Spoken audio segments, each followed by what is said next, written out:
पश्चिम बंगाल के दक्षिण 24 परगना में कोर्ट के आदेश पर जलेबेरी गांव में अवैध निर्माण को बुलडोजर से ध्वस्त कर दिया गया और इस दौरान बंगाल पुलिस के जवान वहां पर तैनात रहे।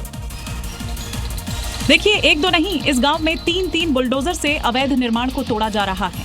देखते ही देखते बुलडोजर ने सालों से जमे अवैध कब्जे को मिट्टी में मिला दिया। देखिए पीला पंजा कैसे पूरी ताकत से अवैध को तोड़ रहा है।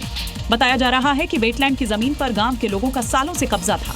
बार बार नोटिस देने के बाद भी लोग जमीन खाली नहीं कर रहे थे, लेकिन इस बार कोर्ट के आदेश पर शुभेंदु फोर्स बुलडोजर लेकर पहुंची और अवैध निर्माण को कुछ ही घंटों में मिट्टी में मिला दिया। अब खबर है महाराष्ट्र के ठाणे से, जहां पर बड़ा हादसा हो गया जब 4 मंजिला रिहायशी बिल्डिंग की दूसरी मंजिल की बैल्कनी का स्लैब पहली मंजिल पर आ गिरा और इस वजह से मलबे में कई लोग दब गए। देखिए रिपोर्ट। हादसा मुंब्रा के अमृत नगर की दरगाह वाली में जनता बेकरी के पास हुआ, जब 38 साल पुरानी फयाज अपार्टमेंट में बालकनी का स्लैब अचानक गिर गया, जिससे बालकनी में खड़ी 13 साल की लड़की असमा कादिर गंभीर रूप से घायल हो गई। मलबे से निकालकर उसको अस्पताल पहुंचाया गया, लेकिन डॉक्टर उसको बचा नहीं सके, जिससे उसकी मौत हो गई। साथ ही मलबे में दबे 5 लोगों को सुरक्षित निकाल लिया गया है, जबकि हादसे के बाद एहतियात के तौर पर बिल्डिंग को पूरी तरह खाली करा लिया गया है और करीब 80 लोगों को ठाणे म्यूनिसिपल कॉर्पोरेशन के एक स्कूल में शिफ्ट कर दिया गया है। खबर मध्य प्रदेश के जबलपुर से है, जहां जबलपुर के बलदेव बाग ओखरी रोड पर उस वक्त हंगामा मच गया जब 4 मंजिला बिल्डिंग में अचानक से आग लग गई। धुएं का गुबार उठने लगा। हालांकि बाद में आग तो बुझ गई, लेकिन लाखों का सामान जलकर खाक हो चुका है।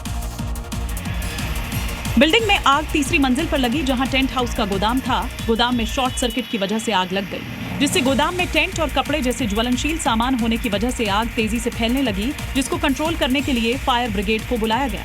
लेकिन आग इतनी भयंकर थी कि फायर फाइटर्स को 1.5 से 2 घंटे मशक्कत करनी पड़ी और 6 फायर ब्रिगेड की गाड़ियां और 20 से अधिक पानी टैंकर की मदद से आग पर काबू पाया गया। हालांकि तब तक लाखों का सामान जलकर खाक हो गया था, लेकिन गनीमत रही कि हादसे में कोई जनहानि नहीं हुई। राजस्थान के अजमेर में नाबालिग बच्ची को बेचने के मामले में प्रशासन ने बड़ा एक्शन लिया। आरोपी महिलाओं के अवैध घर पर हथौड़ा चलाया। इस कार्रवाई से प्रशासन ने अपराधियों को एक कड़ा संदेश दिया। अपराधियों के खिलाफ अब यूपी मॉडल राजस्थान में भी खूब चल रहा है। देखिए कैसे अजमेर में आरोपियों के घर पर प्रशासन का हथौड़ा चल रहा है।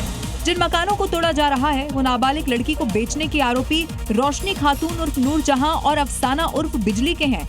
दोनों आरोपी महिलाओं के नशे के कारोबार में भी शामिल होने की बात सामने आई है। पुलिस के अनुसार इन आरोपी महिलाओं के अलावा बाकी अपराधियों पर भी नजर रखी जा रही है। उनका भी रिकॉर्ड अब खंगाला जा रहा है। बड़ी खबर इराक से है। इराक के एरबिल में कई जगहों पर धमाके हुए हैं और अमेरिकी दूतावास के पास भी एक बहुत बड़ा धमाका हुआ। खोरमोर गैस फील्ड के पास ये हमला किया गया है। कुर्दिस्तान इलाके इस हमले के बाद से प्रभावित है। अमेरिकी दूतावास के पास ये जोरदार धमाका हुआ। तो इराक के एरबिल से तस्वीरें सामने आई हैं, जहां पर कुर्दिस्तान इलाके की बिजली इस हमले के बाद से प्रभावित है। एरबिल में कई जगह पर धमाके की आवाज सुनी गई।